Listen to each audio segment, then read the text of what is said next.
Sunday, May 2nd, 1943, only a week after leaving New London, Connecticut to report for duty in Honolulu.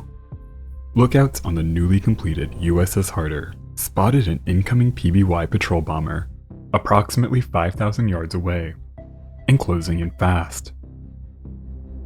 Commander Samuel Dealey remained in the designated safety lanes for U.S. shipping. He considered it safe enough to remain on the surface in the relatively uncontested Caribbean waters.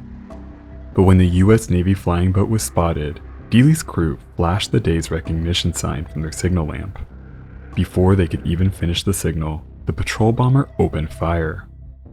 Their machine guns sent a spray of bullets along the submarine's starboard side. Acting quickly, Commander Dealey ordered an emergency crash dive.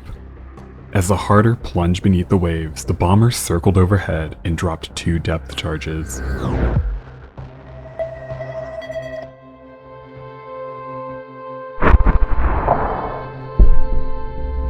One hit close enough to rattle the new submarine, but fortunately, they escaped unharmed.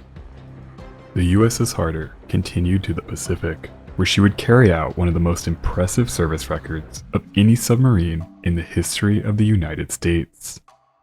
A career that would be cut horrifically short.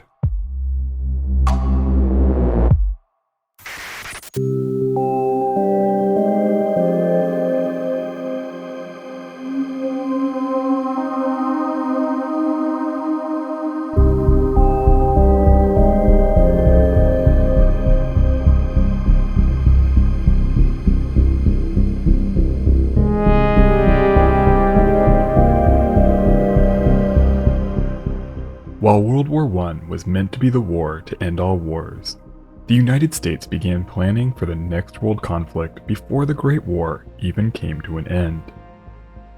Naval planners were keenly aware of the effectiveness of the Kaiser's U-boat fleet, which spent most of the war terrorizing the United Kingdom's war effort. Many of Germany's greatest triumphs during the war came at the barrel of a torpedo tube. The United States was intrigued by the underwater fleet that nearly crippled the mighty Royal Navy, and it was clear that submersibles would be a valuable asset in the wars to come. Planners rightly assessed that the United States' next conflict would likely be with the increasingly volatile Japanese Empire. This presented a number of challenges for the US Navy as they worked to develop an effective submarine fleet.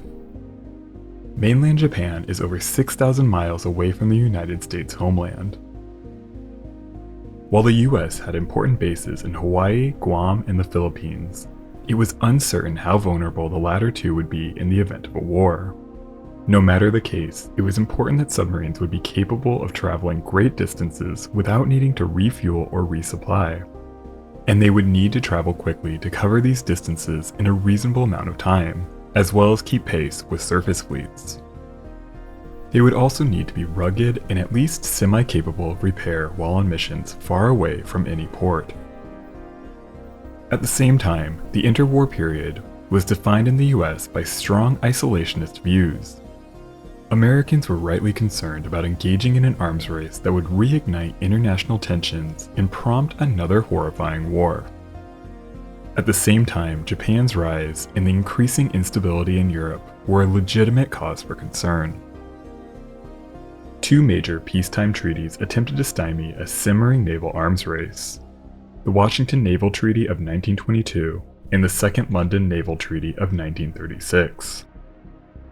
These agreements placed limitations on the size and types of warships the major powers were allowed to build. But Imperial Japan felt unfairly restrained by the Washington Naval Treaty and officially denounced the agreement in December 1934. The Empire also refused to participate in the Second London Naval Treaty.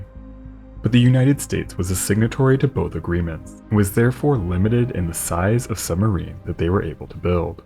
This, along with financial and logistical restraints enacted by Congress, kept the US submarine fleet small and rife with issues. The first class of fleet submarines produced in significant numbers after World War I was the S-Class. These vessels were more of a draft of what was to come. While several of the 65 S-class submarines were eventually used in World War II out of necessity, it was clear before the war that these vessels would struggle to effectively threaten the Japanese Imperial Navy. As the treaty system fell apart in the mid-1930s, and war seemed increasingly inevitable, planners began significantly improving the American submarine. The first wave of new designs that would be genuinely useful in the coming war was the Porpoise-Class, which was first authorized in 1934 and provided the basis for the subsequent classes. These utilized diesel-electric engines and battery power to achieve range and respectable surface speeds. While troublesome throughout the war, diesel-electric propulsion systems improved considerably with the subsequent Salmon, Sargo, Tambor, and finally the Gato and Vallejo classes, which would eventually make up the majority of the United States wartime submarine fleet. Several improvements were implemented in the years leading up to the war, including the installment of air conditioning in 1936. Submarines created notoriously brutal working conditions. They were often sweltering and so humid that condensation was a major problem for electrical equipment. It was sometimes so hot that men would pass out at their stations. Air conditioning provided a significantly better working environment and allowed for the installation of increasingly complex electrical systems that would prove vital in the coming war. But the Navy was well aware that submarines were less desirable for crews. To make up for this, subs were given better food and crews received higher pay. These efforts improved morale and elevated submarine crews to a higher status in the Navy.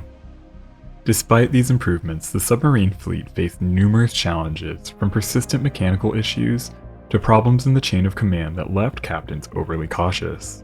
Even worse, the Mark 14 torpedo, the standard US torpedo during World War II, hardly ever seemed to actually work in the early years of the war. The torpedo tended to run too deep, it frequently detonated before reaching its target, it often failed to detonate when it actually hit its target, and it sometimes had a nasty habit of running in a circle and returning to the ship that fired it. Fortunately for the United States Navy, many of these issues had been fixed or at least somewhat improved during the early years of the war, and by 1944 the submarine had become a major threat to the Imperial Japanese Navy and its merchant fleet. A number of submarines and their commanders earned a reputation for their bravery and effectiveness. Samuel David Dealey was perhaps one of the most well-respected of this new crop of undersea heroes.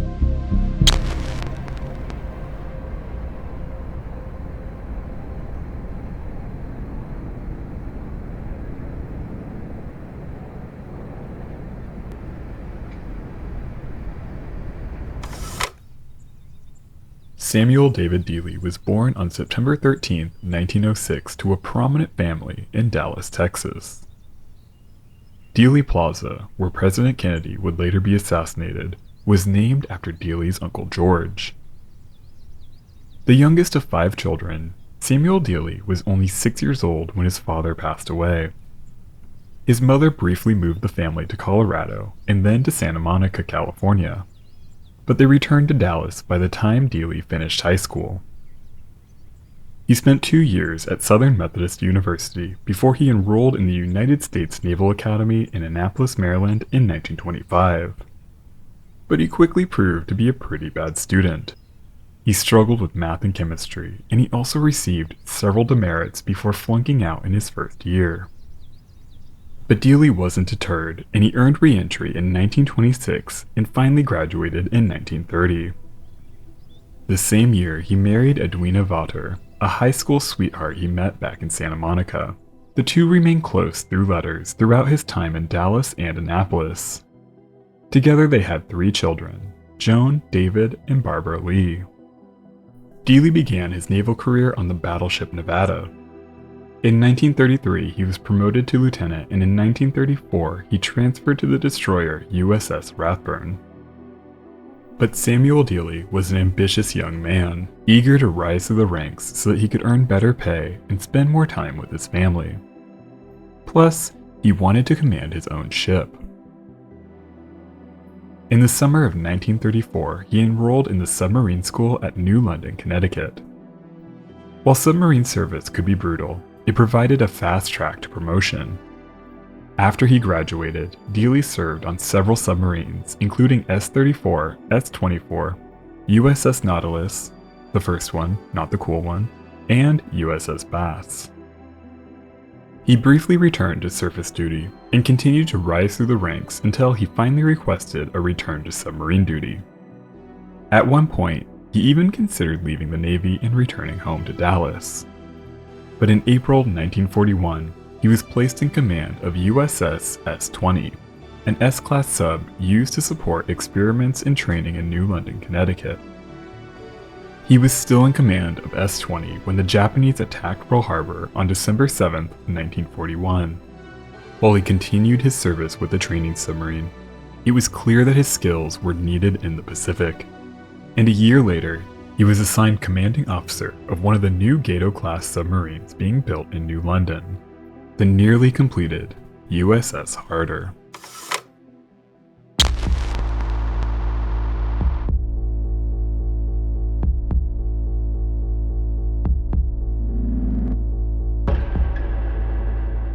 The result of years of trial and error, the Gato-Class was mass-produced just before and just after the United States entered World War II. While they still had their limitations, they were a significant improvement over what came before. Laid down by the Electric Boat Company at Groton, Connecticut on December 1, 1941, less than a week before the attack on Pearl Harbor, the USS Harder was a typical Gato-Class submarine.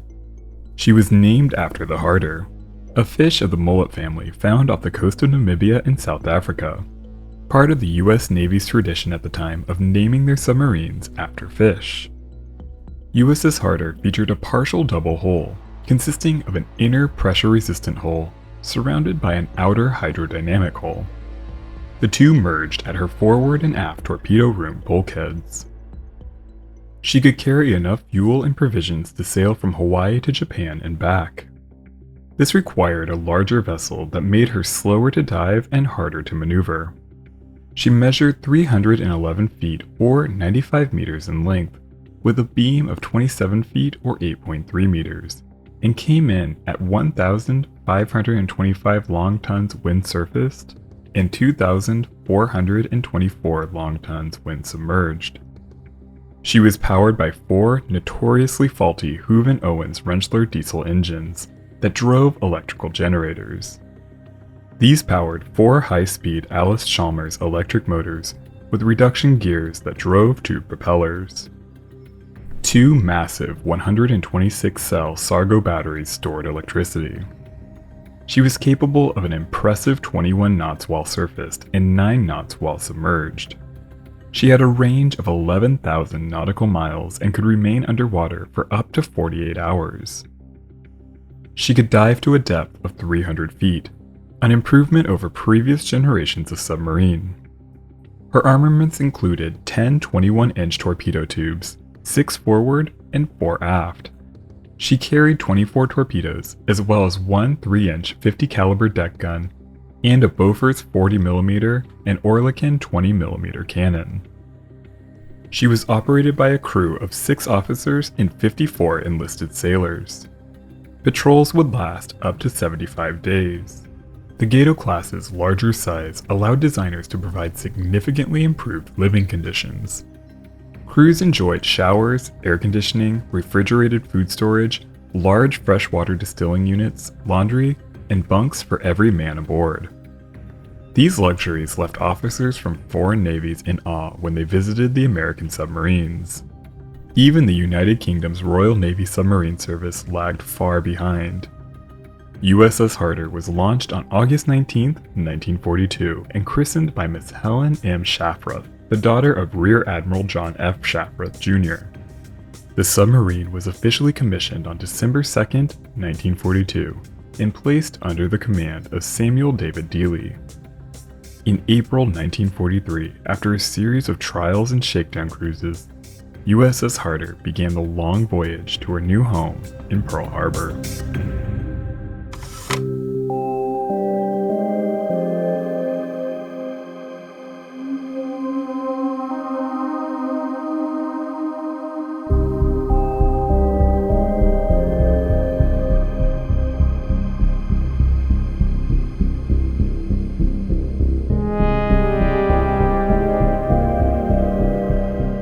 Samuel Dealey easily found his place in the exclusive ranks of submarine commanders.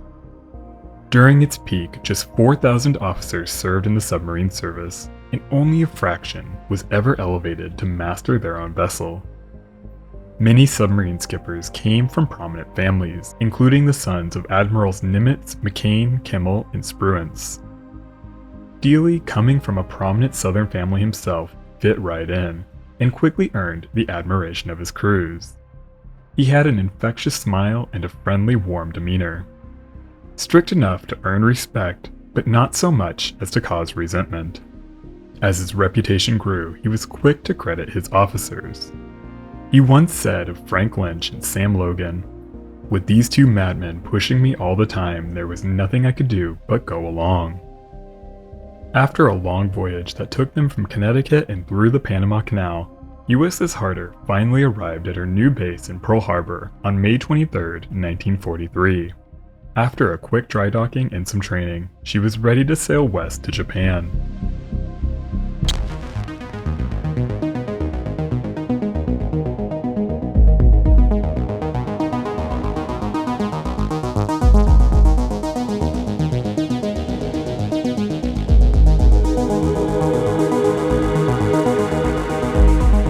By mid-1943, the war in the Pacific began to turn in America's favor. The aggressive Japanese offensive, kicked off by the attack on Pearl Harbor, had been halted by the United States' decisive victory in the Battle of Midway. Now, after a period of stalemate, the US was beginning to grind away at the Japanese Imperial Navy's ability to wage war. Japan was hopelessly outmatched by the industrial might of the United States. They struggled to replace lost shipping, while the US relentlessly churned out warships and freighters. Focusing on their enemy's oil supply lines, the US picked away at Japanese shipping as they prepared to undertake their island-hopping offensive. Submarines would play a vital role in this strategy. USS Harder left Pearl Harbor for her first patrol on June 7, 1943. By June 20th, aided by the cover of heavy rainfall, the sub approached the coast of Japan. They were so close that Dealey claimed that he could smell the camphor wood and eucalyptus trees on the beach. On June 23rd, she managed to work her way inside a picket line and spotted a small merchant convoy escorted by a lone warship.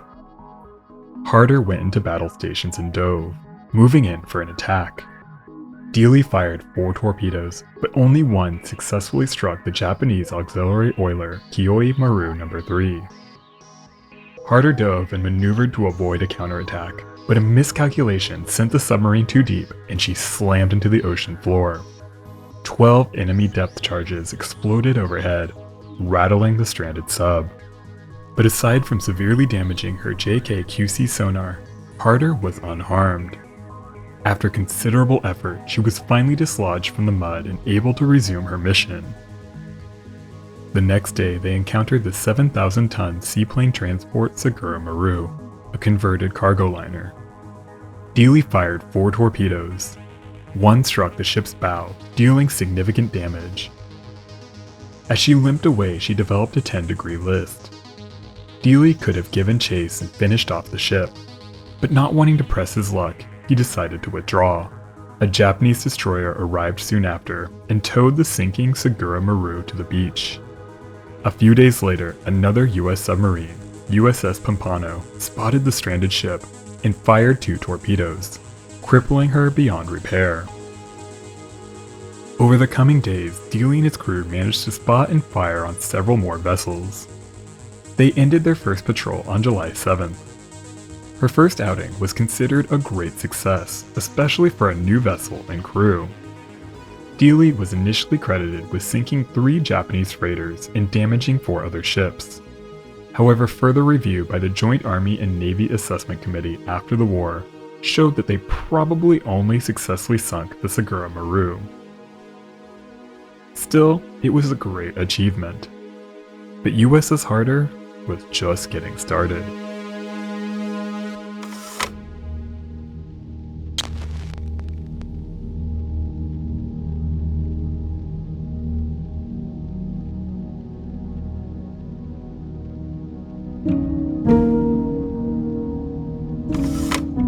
By the time USS Harder returned from her first patrol to Midway on July 7, 1943, one of her 4 diesel engines had completely broken down. Harder was one of 12 Gato-Class subs equipped with Hooven-Owens-Rentschler diesel engines. These proved incredibly unreliable. After replacing numerous parts, the engine was finally repaired, and Harder left for her second patrol on August 24th. Despite almost constant engine trouble, this patrol was even more successful than the first. Dealey was credited with sinking 5 ships, including a valuable tanker, the nearly 6,000-ton Dacian Maru off Nagoya Bay. Tankers were especially sought-after targets as the United States worked to cut off Japan's oil supplies. Divisional Commander R.M. Peacher remarked that Dealey was aggressive, determined, and goes in close. His early success earned Dealey a promotion to full commander after they returned to Pearl Harbor on October 7, 1943. He was also awarded the Navy Cross for the success of his first patrol. As the United States geared up for the invasion of Tarawa, their first offensive campaign in their island-hopping strategy, Vice Admiral Charles A. Lockwood, commander of the Pacific Submarine Fleet, ordered USS Harder to join USS Snook and USS Pargo for her third patrol. German U-boats used wolf packs to great effect in World War I, and the Japanese were using increasingly large convoys to protect their shipping, as US submarines began to pose a greater threat. These attack groups also allowed senior officers to observe the notoriously independent submarine patrols a bit more directly. Leaving Pearl Harbor on October 30, 1943, the 3 subs sailed for the Marianas. As they closed in on their first enemy convoy, communication issues hampered any real coordinated attacks. The would-be wolf pack quickly dissolved into a barely useful information-sharing network. It was clear that at least for the time being, independent patrols would be more effective, and the group broke apart to finish their patrols on their own. On November 19th, USS Harder encountered a convoy of about a dozen Japanese ships. Dealey attacked, firing 10 torpedoes into the convoy. After evading a counterattack from a Japanese escort, he fired 11 more torpedoes.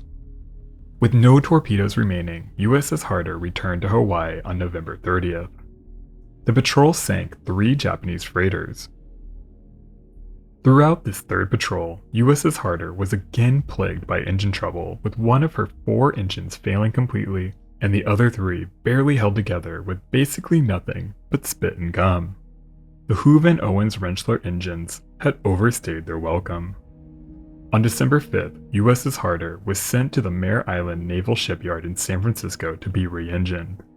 When he arrived in San Francisco, Dealey's wife Edwina and their children met him at the docks. While the Harder underwent her overhaul, Dealey and his family spent some time in California before traveling to Dallas to spend Christmas at home.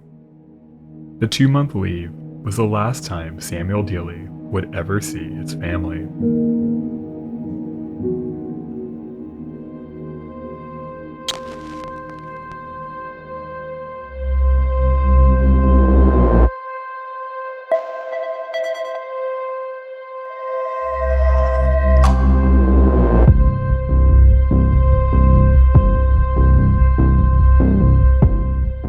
In addition to brand new General Motors Cleveland Model 16278A V-type diesel engines, USS Harder received several other improvements during her overhaul in San Francisco. Her 3-inch deck gun was replaced with a 4-incher. Her torpedo rooms were modified to accommodate the new and improved Mark 18 torpedo. She was equipped with a new extended and air-conditioned conning tower with a raised periscope. And she was even given a brand new ice cream freezer. She arrived in Pearl Harbor on February 27, 1944, and after some additional modifications and an 8-day training period, she left for her 4th patrol on May 16th. This time she was joined by USS Seahorse, a Gato-Class submarine. She was sent to the Caroline Islands and assigned lifeguard duty to rescue downed aviators. On April 1st, Dealey learned of a downed pilot on the beach of Woolley in the western Caroline Islands. The pilot was soon sighted, and USS Harder nosed herself against the reef about 1,200 yards from the beach. With battle stations manned, J.W. Thomason, the ship's cook, and Francis X. Ryan, a motor machinist's mate, rowed a small rubber boat out to pick up the exhausted pilot, while Lieutenant Samuel M. Logan carefully maintained Harder's position. Under the threat of Japanese snipers in the violently churning sea, the men worked to pull the pilot to safety. At one point, the line between the rubber boat and harbor broke. Freeman Packett Jr., a gunner's mate, ran a new line and helped pull the stranded sailors in. Logan, Ryan, Thomason, and Packett were each awarded the Navy Cross for the daring rescue. USS Harder resumed her patrol. On April 13th, she was spotted by an enemy plane that sent the Japanese destroyer Ikazuchi to take out the American sub. As the destroyer closed in, Dealey went on the attack, firing 4 torpedoes.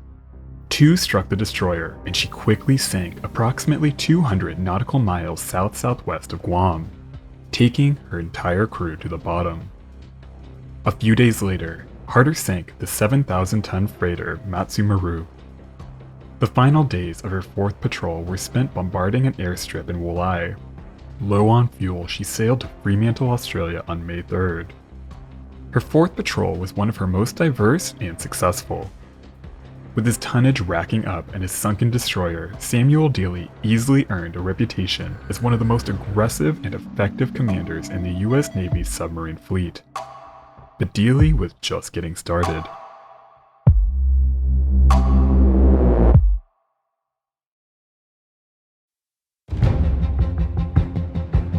The once feared Japanese destroyers were now a prime target for the newly emboldened US submarines. With this new confidence, USS Harder left Fremantle on May 26, 1944 to begin her 5th patrol. This time she was joined by USS Redfin and sailed for the waters off Tawi-Tawi in the Philippines. On the night of June 6th, she intercepted a convoy guarded by 2 destroyers. Harder gave chase on the surface, bathed in the moonlight. As the Minutsuki turned to confront her, Harder submerged and fired 3 torpedoes at the onrushing destroyer. 2 hit and exploded. The 1,500-ton ship plunged to the bottom in only about 5 minutes. She fired 6 more torpedoes at the remaining convoy, but they all missed. Harder dove to a depth of 400 feet and fled the scene. The next day, Harder encountered the Hayanami. Again, she rushed the destroyer and fired 3 torpedoes at almost point-blank range. One hit the ship's magazine, igniting a massive explosion that ripped the ship apart. Her burning wreckage plunged beneath the waves in only about a minute, taking 208 sailors with her. The 45 survivors were later picked up by the destroyer Urakazi. Next, Harder headed to the coast of Borneo, where she briefly struck bottom and used her radar to help rescue a group of 6 Australian Special Forces. That night, she spotted 2 more Japanese destroyers. Dealey rushed in and fired 4 torpedoes at the overlapping targets, almost immediately sinking the Tanakazi. Her 126 survivors were also picked up by the destroyer Urakazi, but they went down with her when she was sunk by USS Sea Lion a few months later, going down with all hands. Harder sailed back toward Tawi-Tawi and observed a large Japanese task force with 3 battleships, 4 cruisers, and several destroyers. Soon a patrol plane spotted Harder and a Japanese destroyer raced toward them. Dealey aggressively fired 3 torpedoes before diving to avoid the oncoming depth charges. As Harder passed below the enemy's ship, she was rattled as her own torpedoes exploded above them. For the next 2 hours, she was bombarded by depth charges. Dealey was convinced that he had sunk the enemy destroyer, but records later showed that the Japanese ship survived the attack. Regardless, Dealey's aggression left Admiral Soimu Toyota convinced that Tawi-Tawi was surrounded by enemy submarines. He ordered Admiral Jizaburo Uzawa's mobile fleet to leave the area ahead of schedule, disrupting their plans for the upcoming Battle of the Philippine Sea. USS Harder returned to Fremantle a hero, completing one of the most successful patrols in the history of the United States submarine fleet.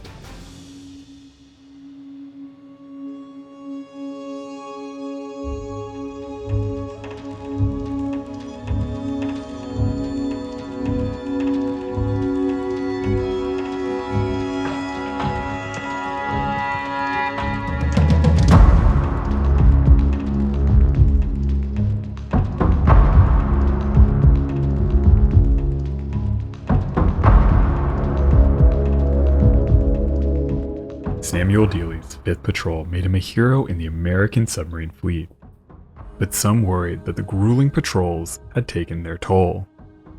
Admiral Christie, who briefly rode with USS Harder after her 5th Patrol, spent some time with Dealey during his leave. He asked Dealey whether it was time for a break. Command of USS Harder would pass to her executive officer, Frank Lynch, who by this time had well earned the honor. Dealey would return to the United States and then potentially head back to Pearl Harbor as either a staff officer or a squadron commander.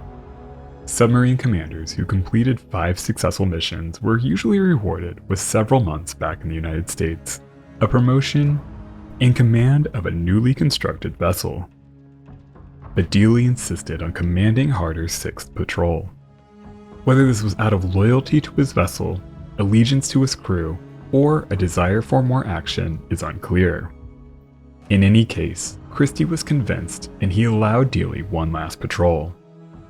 Dealey requested that Frank Lynch remain in port for the next mission to give him some rest.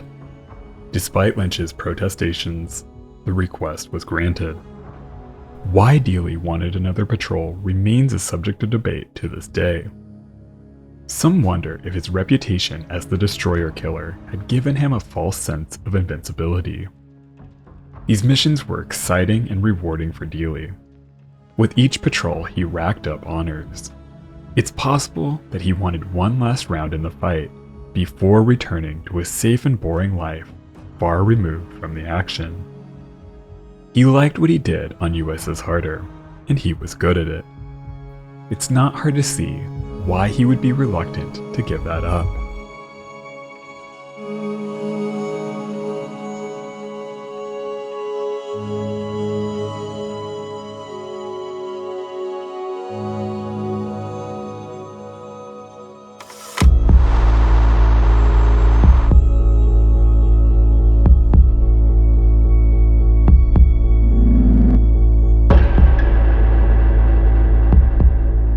USS Harder left Fremantle for her 6th Patrol on August 5, 1944. Dealey was in charge of an attack group that consisted of USS Harder, USS Hato, and USS Hake. They sailed for the Philippine coast, south of the Luzon Strait. They were also joined by the submarines Gitaro, Ratan, and Ray. Soon, they encountered a Japanese convoy off Palawan Bay on the island of Mindoro. The group went in for the attack, sinking 4 merchant ships totaling 22,400 tons. Next, Harder and Hato separated from the larger group and moved north to Manila Bay, where they easily picked off 3 900-ton Japanese freighters, Mitsuha, Miburi, and Sato. The 2 subs then moved further north toward Luzon, where they attacked the destroyer Azakazi, which would sink not long after, despite efforts to tow her to safety in Dassel Bay. Using her last torpedo on the attack, Hato broke away to resupply. Harder remained in the area and was soon joined by USS Hake. Knowing that the enemy destroyer survived the initial attack, the 2 American submarines lay just outside Dassel Bay, waiting for the crippled ship to re-emerge. At 5:45 on the morning of August 24, 1944, instead of the crippled destroyer, Harder and Hake spotted 2 other warships emerging from the bay.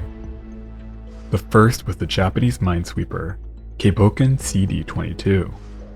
The second was a strange sight, an ex-American Clemson-class destroyer, the former USS Stewart, which had been abandoned in Java before being discovered, salvaged, and redeployed by the Japanese as Patrol Boat 102.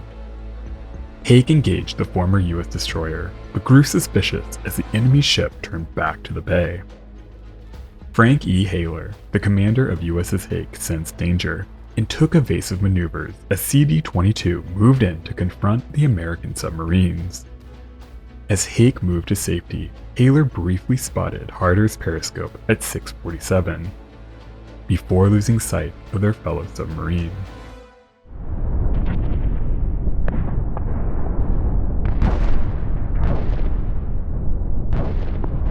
Less than an hour later, Hake braced as a barrage of 15 depth charges rocked the water around them.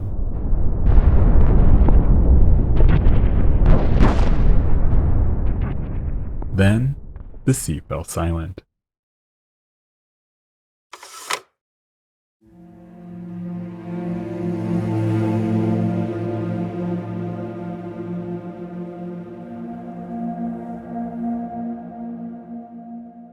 Haler remained in the area, and when darkness fell, Haig surfaced and attempted to contact Harder.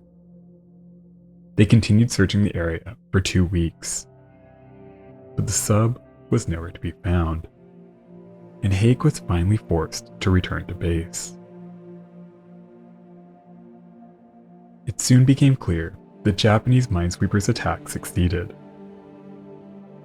The loss of Samuel Dealey in the storied USS Harder sent shockwaves through the American submarine fleet. Many felt that the commander was overly exhausted by the time he left for his 6th patrol, but he might have also been a natural risk-taker who simply got unlucky. We'll never know what transpired in those final moments. His record, however, is undeniable. Samuel Dealey sank 16 enemy ships, totaling 54,000 tons, the 5th most successful commander in the submarine fleet. He was posthumously awarded the Medal of Honor, only the 4th submarine commander to earn the distinction at the time. USS Harder earned 6 battle stars and the Presidential Unit Citation. While she lived on in the memories of her fellow submariners and the families and friends of her lost crew, USS Harder eventually faded from memory. That was until May 22, 2024, 80 years after her loss, when Lost 52 Project announced that her wreck had been found. She lays nearly intact at a depth of 3,750 feet, or 1,140 meters, in the West Philippine Sea near Luzon, a massive hole on her port side just aft of her conning tower hints at the horror of her final moments, when she was likely hit by a Japanese depth charge, sending Harder and her crew to their graves.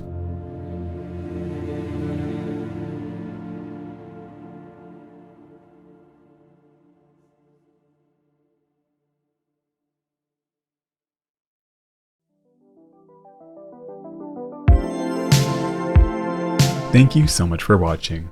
If you enjoyed this one, support the channel with a like, comment, and subscribe if you haven't already. I'd like to give a special shout out to my supporters on Patreon and my channel members. Their support helps keep the channel afloat.